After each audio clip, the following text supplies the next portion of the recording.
بليز تفضلوا بدنا نبلش. استاذ محمد. نيكول. اه.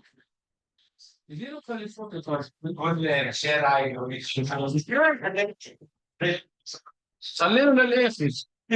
اخر المحاضره بترفيها لحدا. يا عادي ونوع عادي.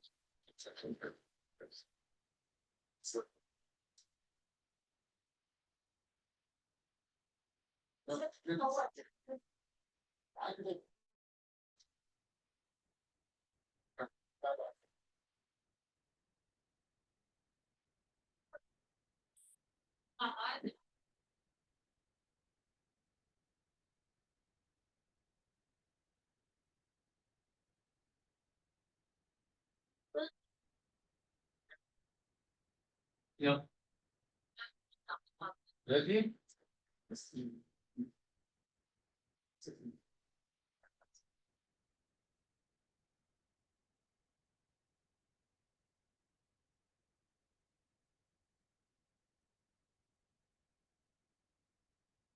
مرحبا.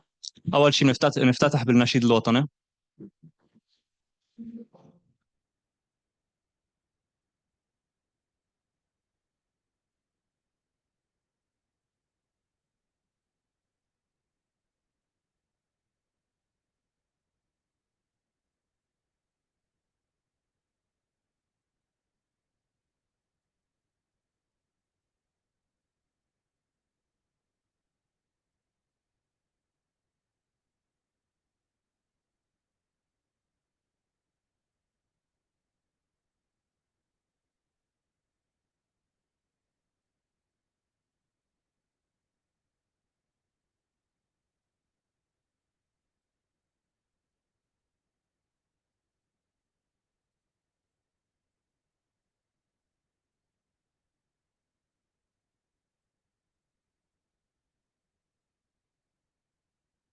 Good afternoon, ladies and gentlemen, and welcome to today's Pipe Stress Analysis Seminar.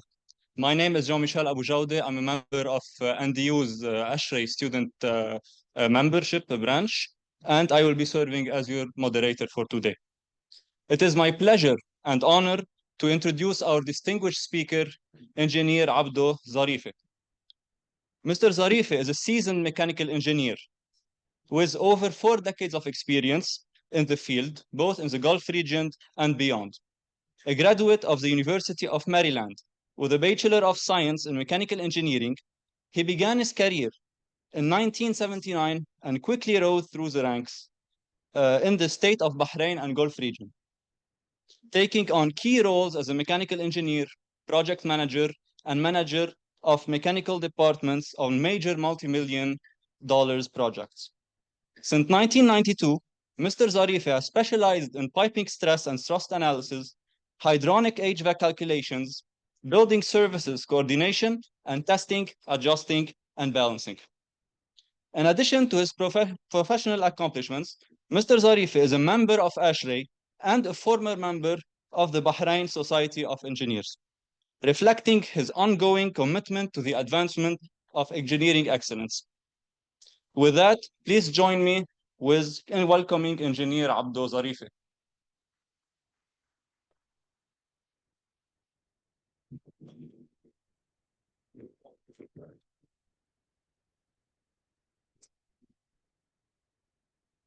مساء الخير. Good evening. I believe this is the first time we present something like pipe stress analysis. I felt this is a very important topic given the situation that Lebanon, hopefully, is going to be a petro country. Therefore, refineries must be built. Associate industries must be built.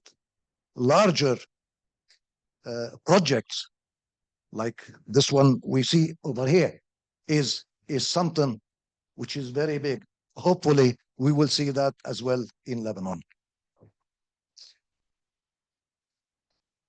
Now,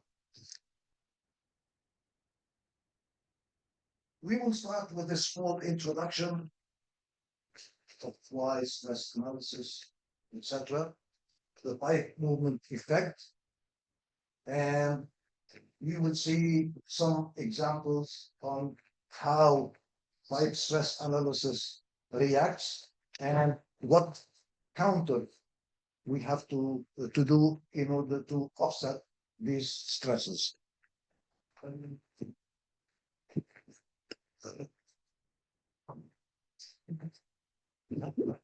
هذا بيمشي.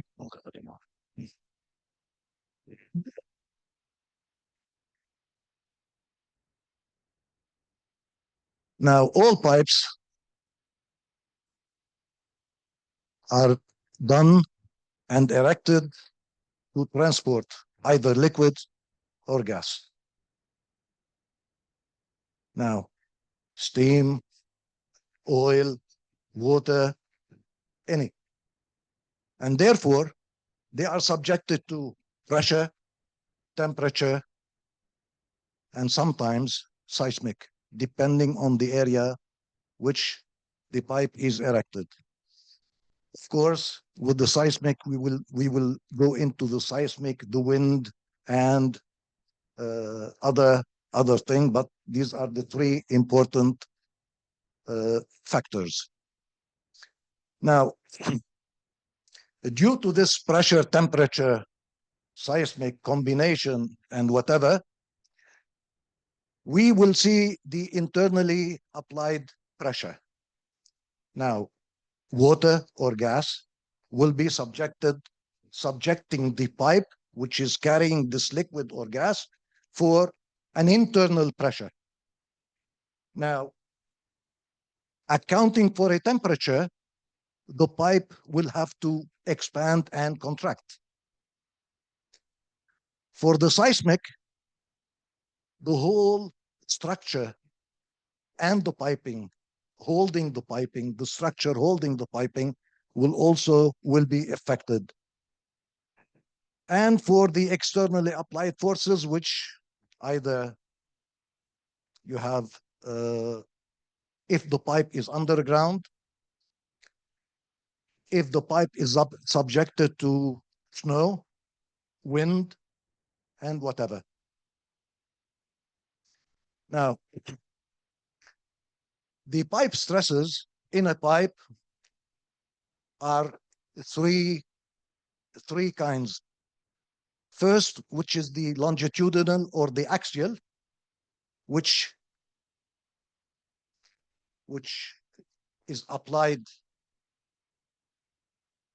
on the thickness of the pipe axially, and which is formula is PD over 4T.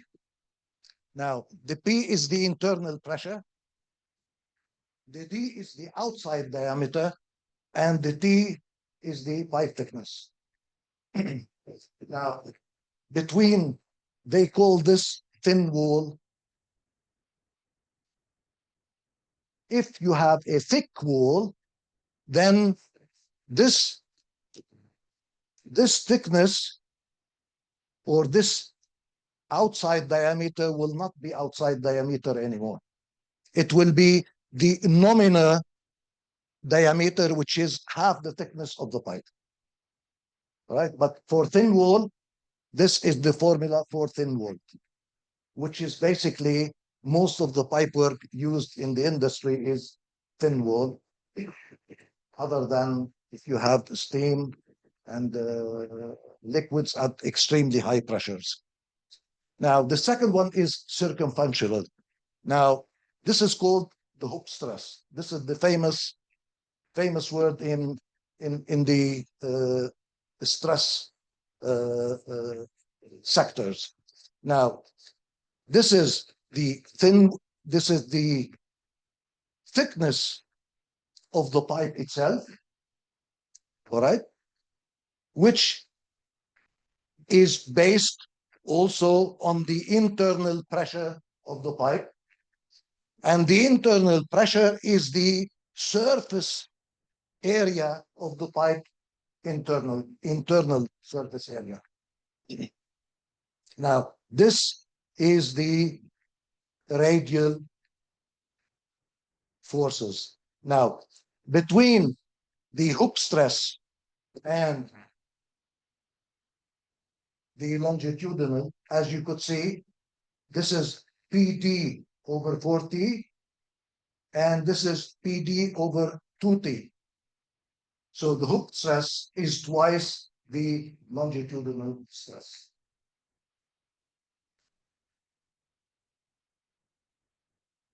Now, since these pipes are subjected to pressure, temperature, wind, seismic, also when it is buried, they are all subjected this stress due to the seismic pressure, temperature, etc., which is applied to this stress formula, which is Newton per square meter. Now, these stresses will have to be offsetted somehow in order to keep the system stable. So when all calculations are being done, this is mainly for one thing and one thing alone. Keep the piping system safe for 100% operational. Now,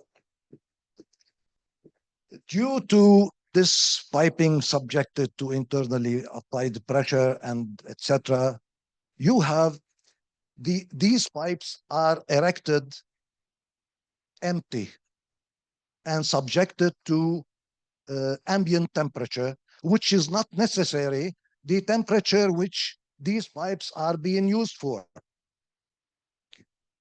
Like this picture in here, this is a combination of the red is the galvanized fire. You have the other two, which is chilled water, supply return. You have the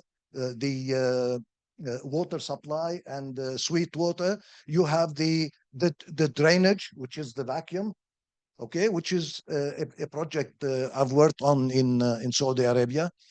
Now, this is 1 kilometer from one side and 800 from the other side. Now, all of this is, we have the ambient temperature being 46 degrees, and the chilled water has been designed for 6 degrees operational. So we have a delta T, we have T0 and we have T1. So from the initial to the actual. Now, we used to do all this stress calculations all by hand. It took so many days to do just a smaller system. Now, with such installations, it's an absolute waste of time compared to when you apply it on a ready-made program. Plus, if you want to take into consideration all these combination of forces applied to the pipe, it becomes for a project, you do this on a program, probably it will take about 2 to 3 weeks for such a project, minimum. By hand, probably it will take you about 7 to 8 months to finish it off. So now, what are the pipe material and their standards used in such piping system? But you have the steel, you have UPVC, CPVC, PPR, HDPE, copper, stainless steel, GRP or FRP. Depending on the specification and the usage of the system and the places where it's being applied. Now, the steel, UPVC, and all of this will be either to ASTM, British Standard, European, then Japanese, Chinese. Now, every pipe depends on its coefficient of thermal expansion. Now, as you could notice in here, these are the metallic, including copper, etc. So we'll call it all metallic, and this is thermoplastic. Now, the thermoplastic have a very high coefficient of expansion, and therefore are more difficult to work with on larger diameters and larger systems, because they expand too much and they must be taken care of Now, when we come to apply the stress analysis study, it should comply mainly with ASME. Most engineers, most consultants insist that it should be in accordance with ASME. Now, sometimes the European standard is acceptable, but worldwide, it's more familiar with the ASME. ASME is divided into two. You have the ASME B31.1 and ASME B31.3. Both are practically the same, but everyone is used for, let's say, 31.1 is power piping, where you have the power generation, heating, district cooling, etc. While 31.3 is process piping. And process piping, that means you're talking about higher pressure and very high temperatures as well. And this is for onshore, offshore petroleum, etc. Now, even within the standard 31.1 and 31.3, there are specialized or special cases that 31.1 accepts and 31.3 does not accept, and the other way around. This is just a small brief. Now, the applicable areas for these systems are industrial plants, nuclear power plants, refineries, pipe and distribution network, cooling, heating, district cooling and heating, steam, and as well, high-rise buildings and skyscrapers. Now, this pipe stress analysis is one essential part of the piping system as well. Not only piping, but also the ductwork, because you do have ductwork coming from up down, fresh air or exhaust or what have you, and you have the piping as well, either drainage or chilled water or water supply, etc. And these are all subjected, especially when you have seismic effect and wind effect. The wind is an automatic thing, but for the seismic, it depends. Maybe you have a low factor or higher factor. Now, personally, I do not work with seismic. I collaborate with Mr. George Tommy, an engineer. George Tommy, he's a civil engineer. And I do all the basic work.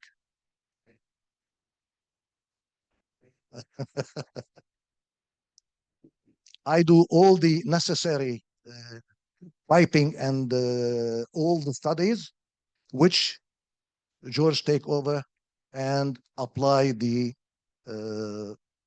seismic effects and calculations, etc., to finish it off. Because seismic is a market which is completely specialized, and I'm not a specialized engineer for seismic. This is why I collaborate with Mr. George in order to offer one complete package to the client. Now, we were talking about softwares. So these are the most known and very widely used softwares in the world. They are Caesar 2, AutoPipe. You have the KaiPipe, ROR2, PEPS, and Pass Stratov. Now, the Pass Stratov I have started with, but I found it not to be straightforward. It's not an easy program to work with. Between Caesar and Bentley, I have preferred AutoPipe. Caesar is number one in the world. Caesar. Number two is Bentley. I was easy to work with Bentley Autopipe rather than Caesar. But they are all the same. But it depends on how you enter the data, how the procedure is, how the reasoning is. Now, I will show you when we finish a typical software output because it's on my laptop and I have made a link, so we cannot use the computer. So I've given them a PDF. So we will show it like this. The client will know what he is going to get at the end of the day. Now, having T0 and T1, therefore we have a delta T and automatically we have expansion and or contraction, whichever the case may be. Now, I'm going to give you just a small example just to show you the necessity of an expansion joint for a reason which I will, in couple of slides, I will explain the reason why. Now, as an example, if we have a steel pipe of DN150, okay, the applicable pressure is 7 bar. This is a chilled water system. Now, for a long run of 50 meter, starting at 46 degrees erection time, ambient, and operational at 6 degrees C, we will have a elongation of minus 24 millimeter for the 50 meter for delta T of 40 degrees. Now, if we are not having a expansion joint on either side or in the middle, whichever, because we are allowed to do it either in the middle or near the anchor points. If we anchor this pipe from both sides, we will get on each anchor 233,000 Newton, which is an abnormal force for any anchor to take, any standard anchor. So this is why an expansion joint is a necessity in a piping system. Now, I just made a small chart in here of a standard expansion joint. Now, these figures are necessary to be enclosed or to be inputted in the program. One, of course, the pressure, what's the allowed axial and lateral if applied, how many. The main thing is what is the stiffness, expansion stiffness, and the spring rate. Now, the spring rate, there are two. There is the axial and there is the lateral. This are mandatory to be put in the program for the program to calculate the forces. Now, if we put this expansion joint in the middle, again, we have a cross-sectional area, which is mandatory. The spring rate. Now, just a small note for what is the axial spring rate. An expansion joint is like a spring. You need a force to push it in. Automatically, by itself, it has a force to retake its original position. This is mainly what is the spring rate. Now we have the pressure of the system. Now, steel friction factor. Uh, of course, all sliding system and supports, if you refer to a particular manufacturer, they differ from one to another. 0.4 is the safest factor that you could take.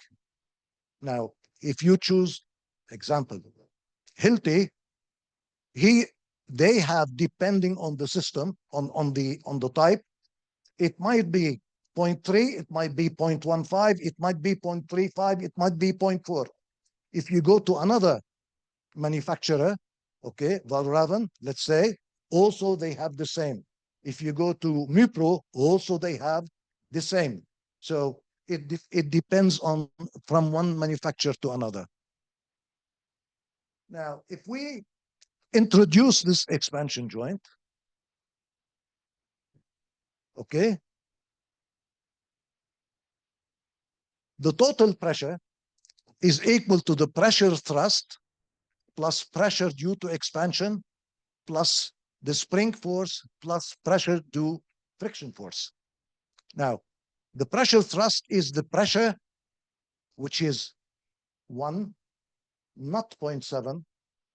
1, because this is the test pressure at 46 degrees.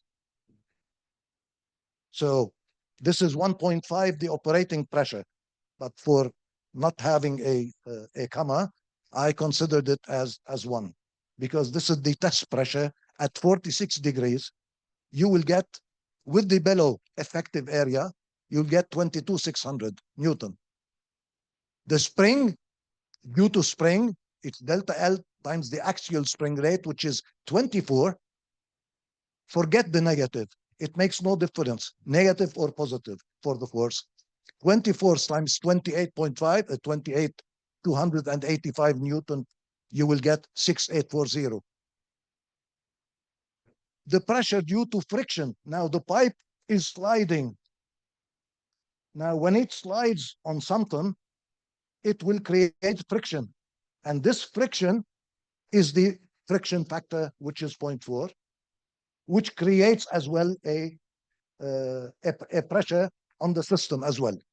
So if we add all of these, we will get 37,652 Newton, a extremely reasonable number for any manufacturer to provide us with a stato or fixed point.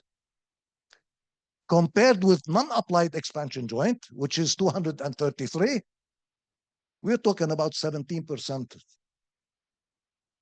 Now, nobody clamps the pipe from each end without providing an expansion system.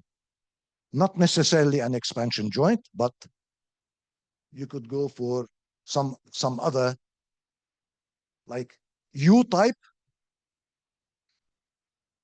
L-type, and Z-type. These are the three main natural expansion systems in a pipework. Now, for a U, you will get only 9,000 Newton. For an L, it's less, it's 6,600, and for the Z is 10,000. Fixed ends is 233,000. Expansion 37, and you could see the natural is always less than the expansion joint. Now, I have used these numbers for stainless steel expansion joints. For the rubber, the spring rate is practically nil for the rubber expansion joint.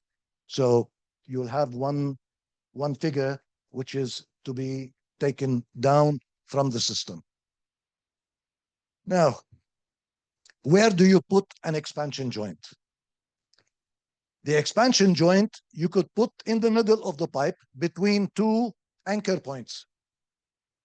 You can have it on this side, very close to the anchor point, or on this side of the anchor point.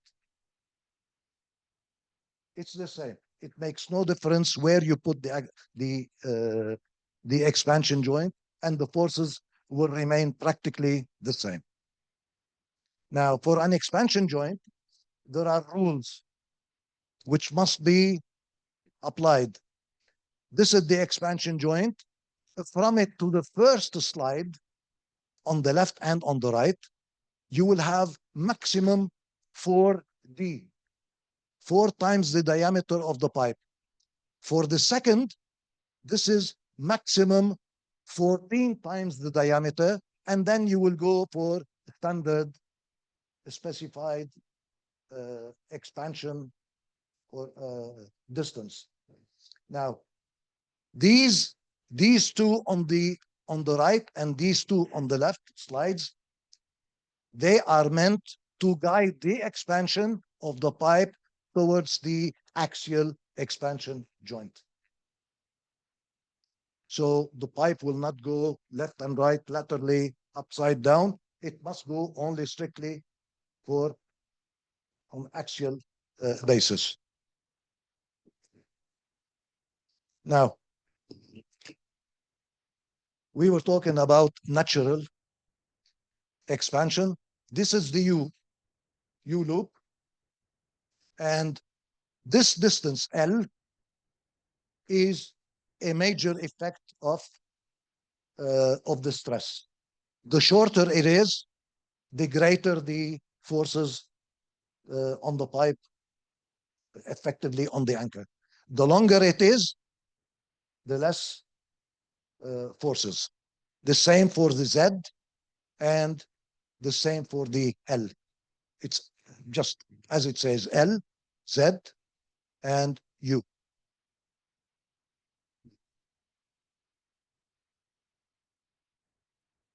Now, these are the types of expansion joints.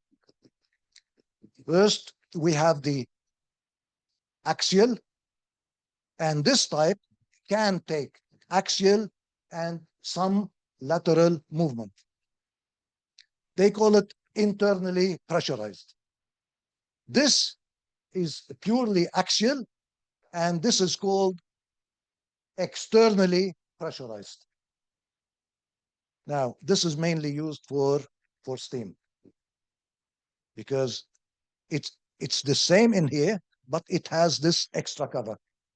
So in case you have a puncture or something, so you don't have to shut down the system will continue to work. However, with little bit of dripping of steam and condensate. This one is they call it gimbal or universal.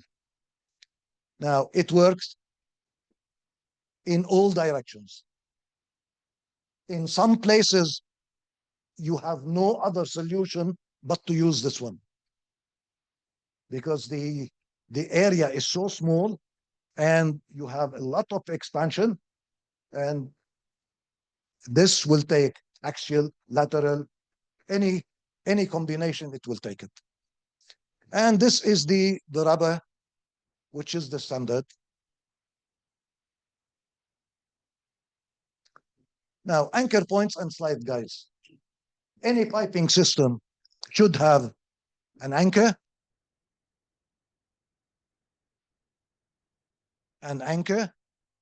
this is another type of anchor, this is another type of anchor, and you have the slide systems. Now, these are mainly European, and this is basically an American roller. Now, there is a difference in the concept between the Americans and the European. Americans usually use rollers. Their thinking is that the weight of the pipe will keep it down and it rolls. The Europeans say no, we have to clamp the pipe so it does not need to come out for one reason or another. Now,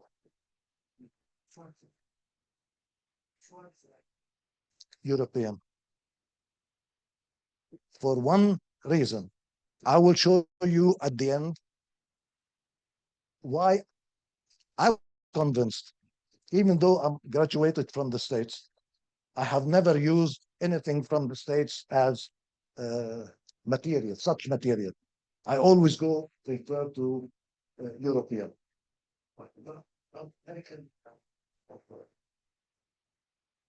For vertical, one of the worst system in the world, believe me.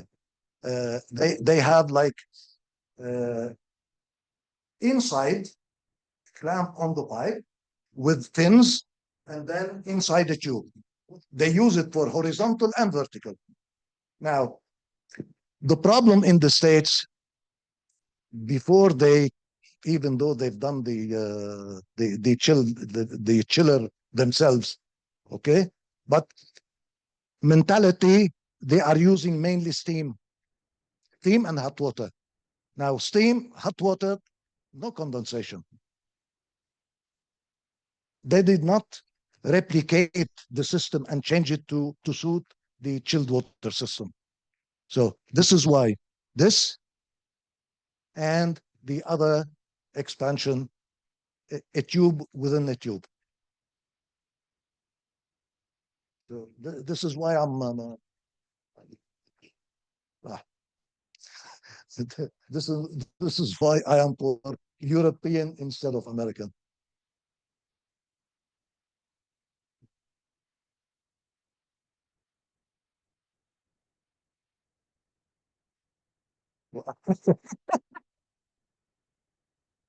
Okay, all right. Now, as for the expansion joints, there are criteria which are necessary to be indicated in the system. Also, for an anchor point. An anchor point, you will have three forces always. You have the axial, lateral,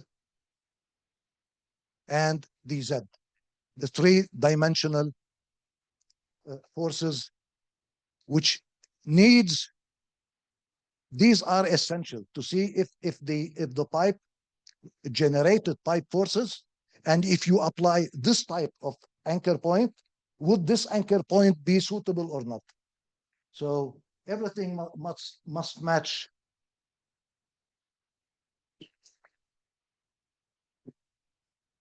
Now, this poor guy is crying. He's crying, what have you done to me? This also is crying and dying. And this one in here, he says, Amar, I stopped working. These are the effect of the stresses and forces in a piping system, which can cause, if these items, which is the expansion joint, are not chosen properly, your system fails. And this is why the selection is an absolute necessity for any pipe, regardless of the pipe. The pipe might be 10 kilometers long and costing, I don't know how many $100,000. For one which is costing about $1,000, the system will fail. Your production will stop. You lose money. If you don't do production, you lose money. Replacement will cost money. So, all right. Can we put the... Now, what I'm going to show you now is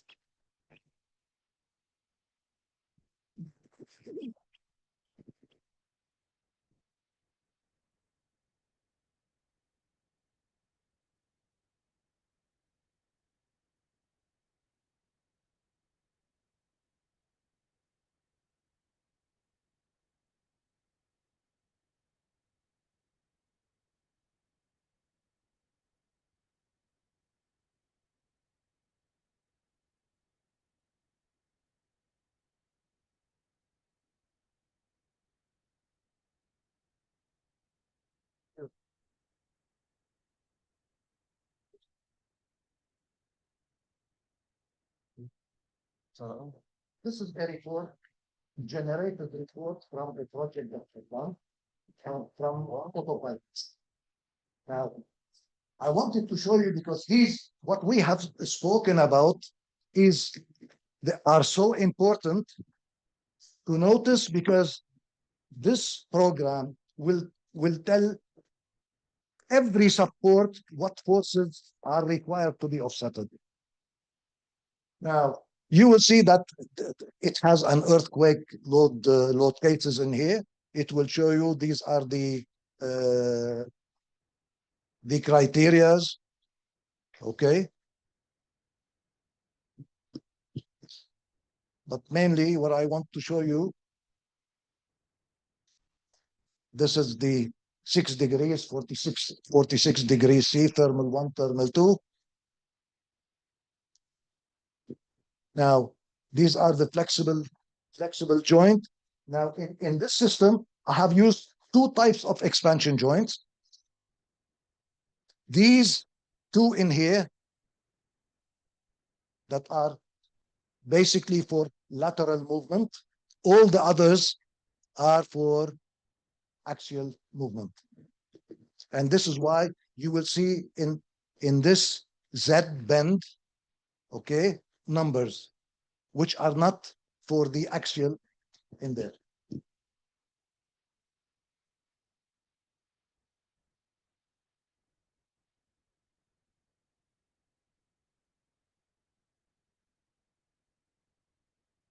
Now, we come to this end of this. P00 is a anchor point. These are the forces on the axial direction. Okay. Let me, this is called compliance.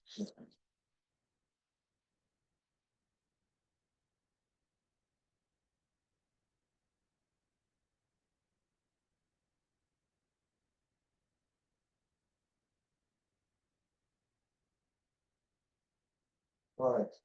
Now, E00 is anchor point. On this anchor point, in the X direction, oh, by the way, X being the straight, Z is on the other side, Y is the vertical. All right. Most programs prefer to have the Y on the vertical side. Now you can change it, it's not a problem, but this is the standard that will come. Now, these are the forces on the X, on the Y, and on the Z. So the maximum that this anchor must take on the X direction is 28,000 Newton. Now, if we go back to the selection of the anchor point, on the X, it must be greater, the figure that can resist must be greater than 28,000. This is the reason why I showed you that it has an X, Y, and Z every element. So in order to choose which type of anchor is applicable for this area.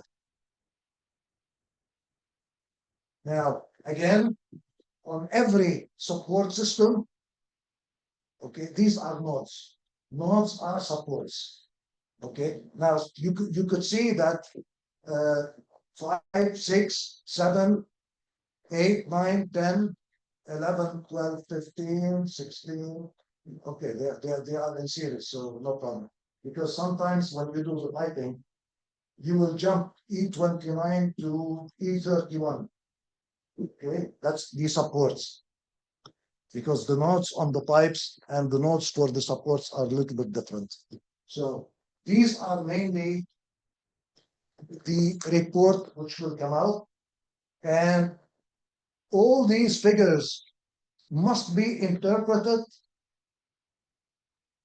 and applied in accordance with the manufacturer elements which needs to be installed in there. So if you choose, let's say, a slide guide or an anchor, which capacity is maximum on the X is 20,000. Now you have in here 28,000 on the X. So either you have to use two next to each other, all right, or you have to go for another pipe which has a X value much more than 28, and of course plus safety factor.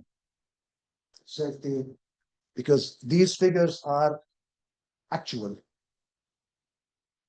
and what you have from a manufacturer is the nominal. So you need to have a little bit of safety factor as well. I'm done. Thank you. If you have questions. حدا عنده شي سؤال؟ أنا عندي أسئلة. Thank you so much, Ustaz Abdo. Couple of questions. First, you showed that for the L type, the Z type, and the third one, comparatively with respect to no joint, the figures were 7,000, 8,000 compared to 293 or 239. Yeah. That's fine. Do we have comparison of prices for the same sectional pipe? What would be the comparative price differences between one another, since we know that one is better than the other? All right. The second question at the same time. Okay. Have you seen, or do you have any case in the world where expansion device failed with steam? Or what would be the implication for that type of steam if it fails indoor, for example? Do you have such cases before? And is it silent killer? That means at one time it will be damaged, or it would take you have signs before that, 1 month, 2 months, and then you rectify it otherwise. All right. Now, regarding the L type, Z type, and many times we don't have the luxury on the site for such denomination, let's say. The U tube or the U bend or the L sometimes, yes, but not very much. You have the Z and you have the U. Luxury is not available. This is why it's necessity to go for an expansion joint. We have no other alternative. Okay, expansion must be taken somewhere. Now, the second, okay, expansion failure.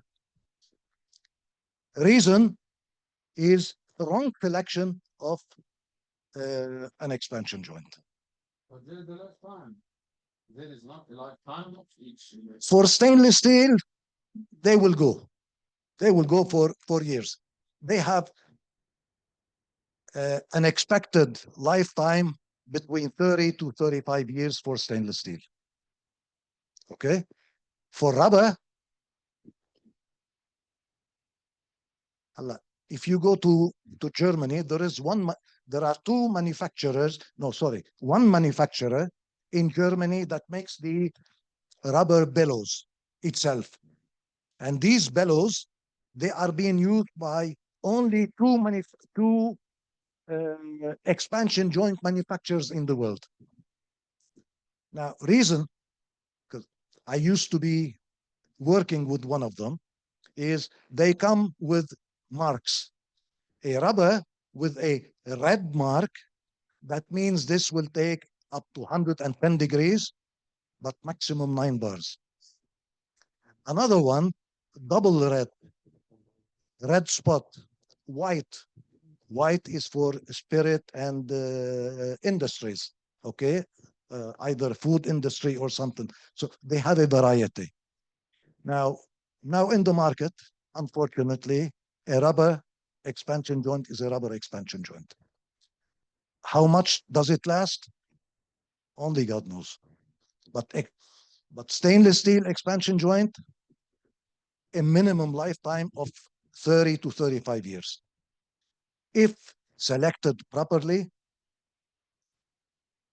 one, if it is 316 stainless steel, it probably goes, when the building comes down, it will come down with it. So this is the problem with expansion joints. I don't like them, but I have to use them.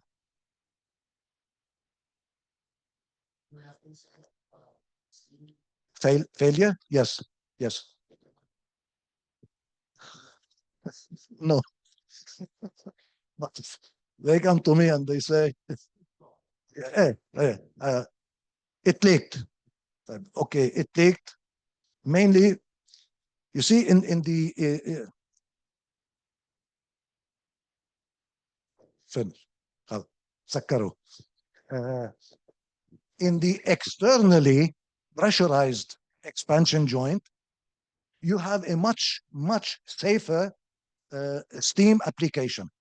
Reason, you have the corrugation, the steam is inside, plus you have an outside cover. In case any pitting, all right, you still have the outside. It will show leakage, but your system does not stop production. Mainly steam is production. So you don't lose any time or money by having a small puncture. By the time you get it, you make a shutdown, change it, 1 hour, 2 hours, and that's it. Now, many do not believe, but at least my clientele, okay, they take my recommendation, and I always supply them with the covered expansion joint. The other ones is without. Yes, you will see it if you have a proper maintenance guys. They will see, to start with, the deformation, which is from one side. Okay, it will enlarge, showing that the system is going to fail. So you always have, the stainless steel, it has flexibility, but it arrived to a point where it will break. Plus, if you don't have a 100% dry steam, you will get pitting. And this you cannot control. Even if you buy the best and the steam is wet, you will get pitting.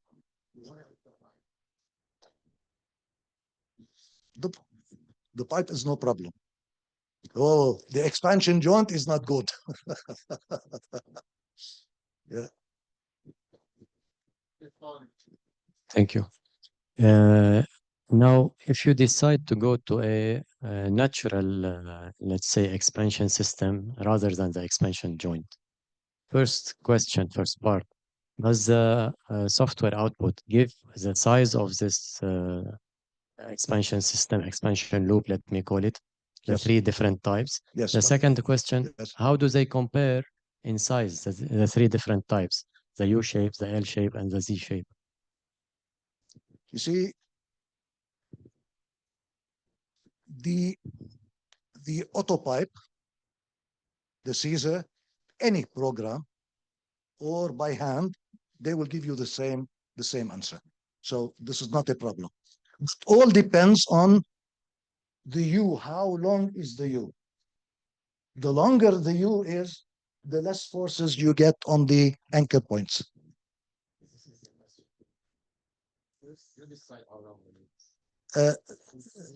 I cannot decide because the site has a restriction.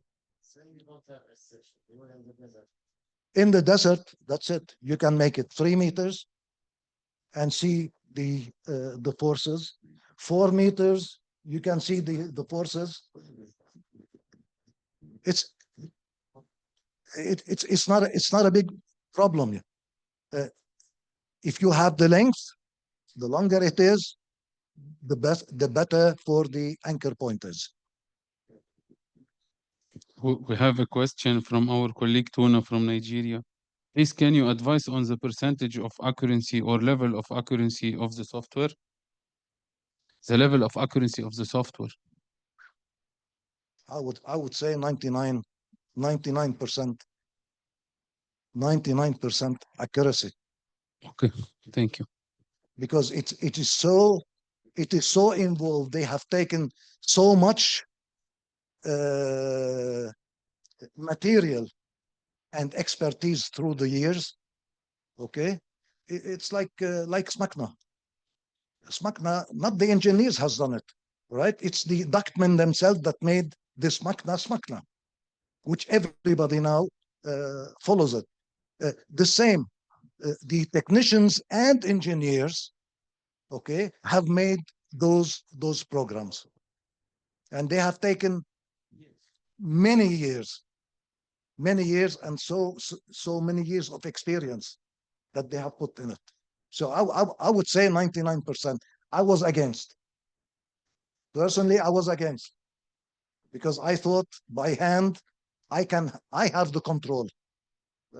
In a program, you don't have the control. Now, this is why when I started working on the program, I make double. I do my system and I do the program and compare. I've done probably about 10 to 15 projects comparison, and the data is so close, so close. So I would say 99% yes. Good evening. What do you think about using Victolic couplings, joints, in lieu of expansion joints in piping systems? They claim they can do the same. I have no objection personally. As you could gather, piping is my blood. So, plus my experience on the field. Now, I have no problem whatsoever regarding the expansion using Victolic. However, there are site problems. It's easy from the literature, okay? It's very easy. You need so many, etc. This is how much you get, this long or this long, fine. But when you come to the site, you have so many restrictions on the site from the people who are making the grooving. Because there are two types of grooving. One for the expansion joint itself, and one for the fixed. So who is making what? And I don't know if I can trust the labor who's working on the machine if he's not using all the same grooving on the grooving machine. This is the only concern. Otherwise, yes, it's not a problem. We can use without any hesitation. No, I meant you use Victolic joints instead of Expansion joint. because then you do without expansion joints. You have two couplings: rigid coupling, which is like a socket, and the flexible coupling, which has the yes. But even with the flexible, it will tell you it can move, let's say 4 millimeter, according to the manufacturer. Size, let's say DN200. You cannot use the 4 millimeter. You have to downgrade it to 75% of the 4 millimeter. So there are so many conditions, and that's the reason it's not very clear.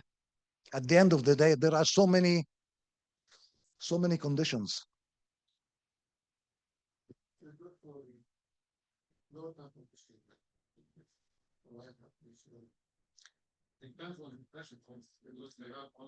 You see, it's working. It's working. For chilled water, for hot water, it's working without any problem.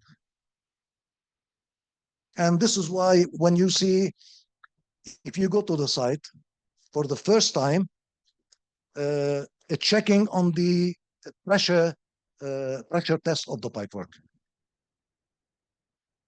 at least you will get a minimum of 10 to 15% failure on the support, on the couplings. The reason we come to the same, all right, is how good is the man doing the grooving? One. Two, is the man who's putting the groove coupling, is cleaning the grooving or not? It's a machine. That's This is why, and this is why I've witnessed about 5 to 7 times testing of the same riser, okay, at the end of the day to pass. Yeah. After all, installation is the key. If you can also install an expansion joint and it will be not leveled or aligned. Exactly, it's workmanship. At the end of the day, it's pure workmanship. Okay. My question is, during designing the anchor points and calculating all the forces, all the big forces, do you consider the weakest point in the system, which is usually the bad concrete, where you are fixing the anchor? Yes. As a contractor, all right, uh, let's do it from scratch. You assign me to this job. I give you the report. I'll tell you at where I require the supporting systems. All right. At these supporting systems, I will indicate to you on the drawings, because this is only a part. The second part is taking these figures, putting them on the drawings, and the drawings where the supports are. And I will give you the figures, X, Y, Z. Now, when you go to a manufacturer, let's say Valraven, Hilti, Mupro, whoever, Sikla, whatever, tell them I need these, I have these forces for these supports. Now, it's their job to interpret these loads into their program, because they have a program which applies the forces that the material they are using.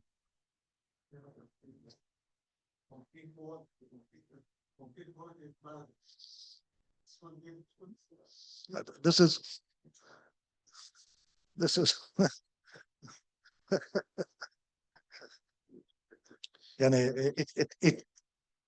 if you're using a I don't know, what you call the C25 concrete, but if you have a C lower, nothing. Maybe the building will fall at the end of the day. Thank you. We have one question from our colleague Ali asking, are KA pipe software results as accurate as Bentley's? KA? K pipe, K pipes, CAE pipe. Yes. Are results accurate as Bentley's software? Most software are good. I am not the person to to judge. I have one question regarding the pipe clamps for the European standard. It depends if the clamp, if the channel, let's say, is above or below the pipe regarding the expansion. It makes no difference. As long as the clamp can take the weight without any deflection of the clamp. Now, on top, usually it's loading on the rod. Yes. And the rod under compression can take compression very much. Okay, but the other way around, it depends on the clamp itself. And regarding the type of connection, if it's welded or clamp or grooved fittings, there is any problem with the expansion joint? It should not. As long, you see, you cannot consider a clamp by itself, a pipe by itself, uh, groove fitting by itself. No, the At the end- system, I mean the system. It exactly. depends on the We- system. you have to consider the full system. All right. And when you consider the full system, you get forces throughout the system. But in some areas or some sites, there is a combination between clamps and grooved fittings and so on. So we can see in some sites the valves are, let's say, flange type, and the pipes are welded or grooved. Yes. So there is a combination here. Yes, but there is no problem with it. There is no problem. No problem whatsoever. Even if the valve is grooved, okay, and the pipe is welding. Example, Yes, okay, let's make it worse. in fire application, let's say. As long as you make your system to offset all the stresses and to absorb all the stresses and still be safe, you do whatever you wish. Okay.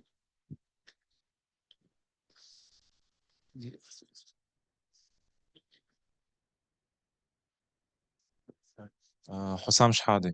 Yeah, hello. I come from a civil engineering background. I'm not from a mechanical background. My question is for the three phenomena related to the pipe stress analysis, which one is related to temperature, the second is related to the pipe stresses, internal, external. Do we have the same mitigation measures for the three phenomena in the pipe stress phenomena, for example? Do we have the same phenomena, anchoring, expansion joints, for the three phenomena, or each phenomena? For example, you use يعني for the water hammer phenomena, you use some other equipments, for example. You see, these programs are made to be used by any fittings, any material. Okay. As long as you put, as we said, this is why I've made those shots, that every item has an FX, FY, and F lateral. As long as you put these numbers into the program, right? The program doesn't know if this is X, Y, or Z, or it's coming from the moon. It knows numbers. So those numbers will be dictated by the program. If they are good, that's fine. If they're not good, the program will tell you it will fail. Good evening, Ahmed Bakri. Yeah.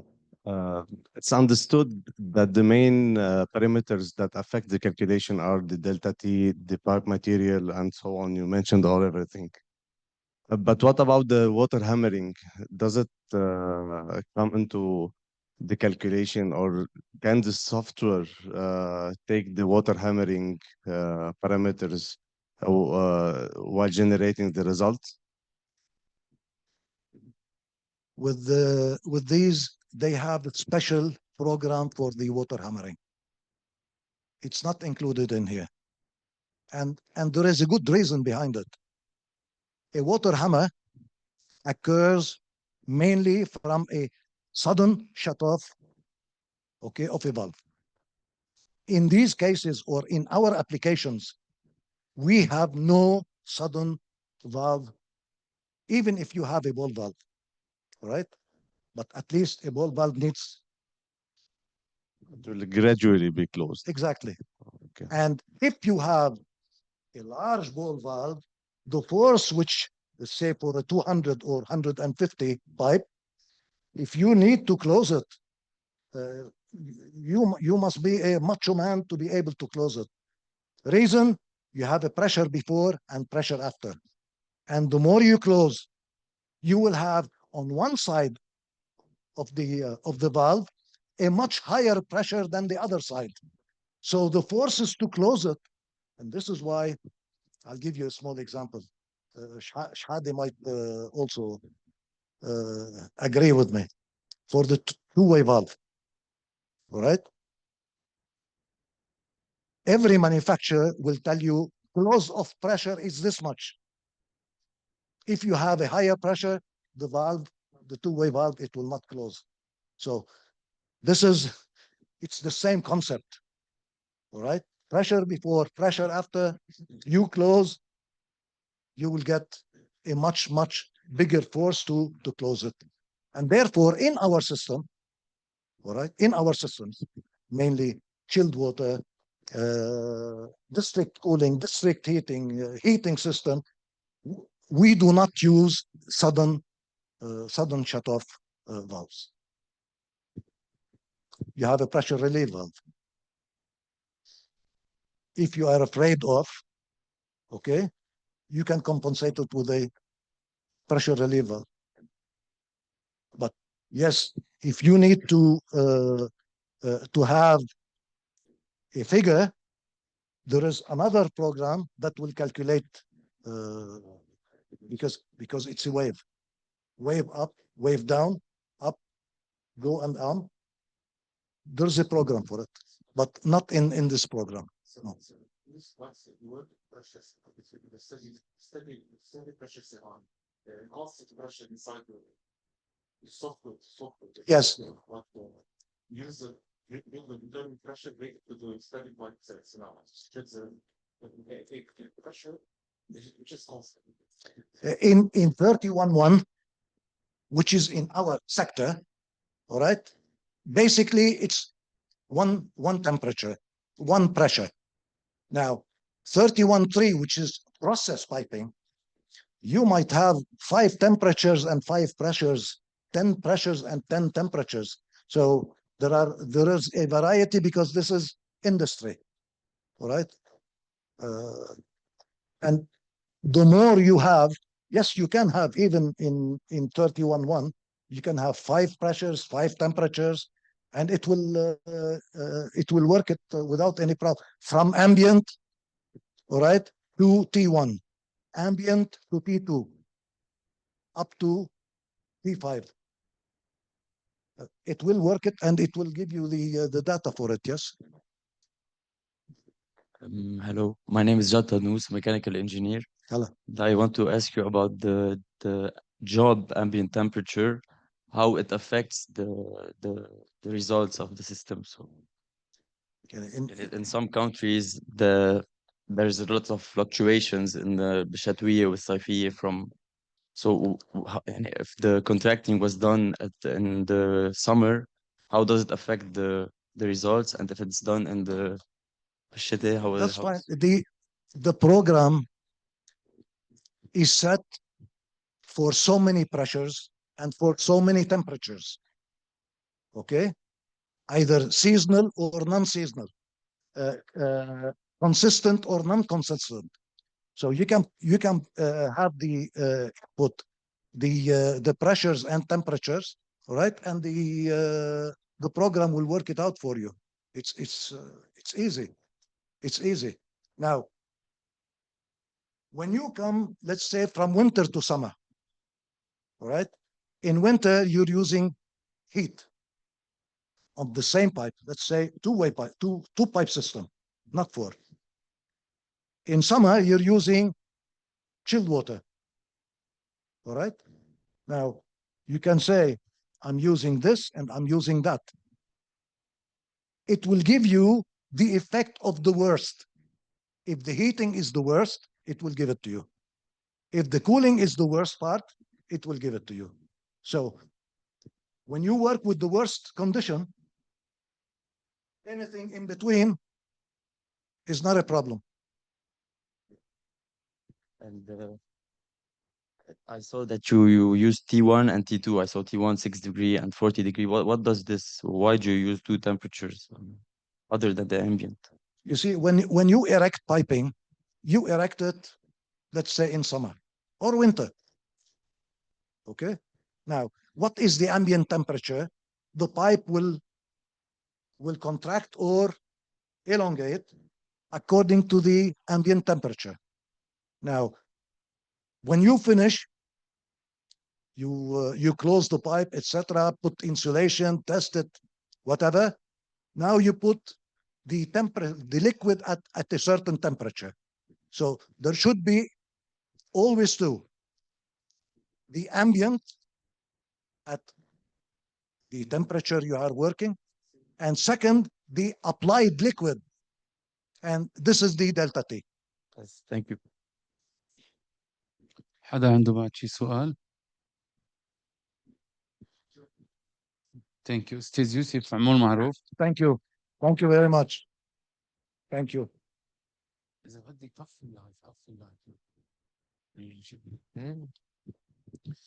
أستاذ محمد طقوش عمول معروف كمان نعطي تروفيه ل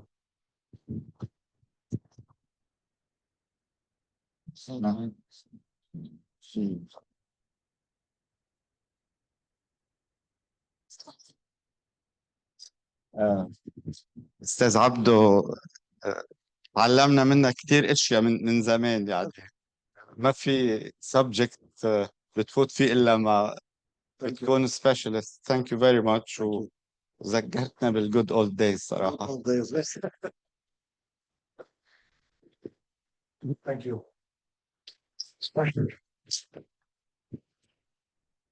Thank you. أنا أستاذ محمد.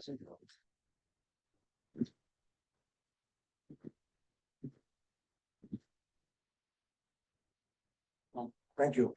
Thank you very much. نيكول بليز اعملي معروف from دايكن 22. أستاذ يوسف كمان.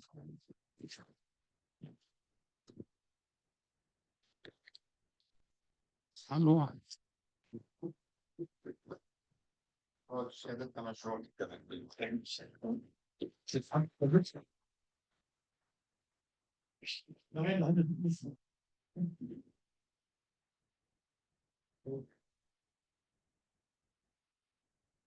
Thank you. Thank you. Thank you. Thank you very much على الأشياء صراحة. Thank you. في عندنا